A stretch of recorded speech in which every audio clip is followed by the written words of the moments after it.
Prezidente Repúblika prefere Aeroportu Suai tenke utiliza para viajen domestika no internasional, hodi, bele, hatama, reseitas.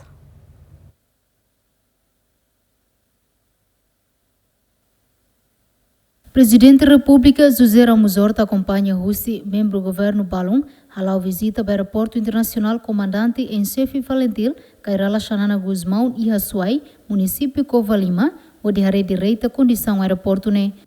Foi em visita, Ramos Horta hateten aeroporto ne qualidade diak, hanessa na aeroporto sub-região unida. Também chefe Estado propõe a uso aeroporto ne para atividade comercial hanessa viagem estrangeiro no doméstico, no ne bele hatama reseita para Estado. Aeroporto dia qualidade a nível sub-regional italiano. Qualquer dia bele o cine ba Cuba ba República ba la verde yang aeroporto sub-regional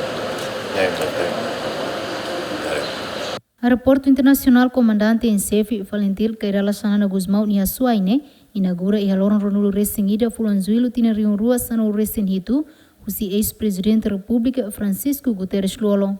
Aeroporto ho padrão internacional ne construi e tinan riun rua sano resinhat no finaliza e fevereiro tina riun rua sano resinhitu ho pista nyanaruk metro riunida tuslima ho orçamento toko nenulu resinhitu liu. Equipa cobertura GMN.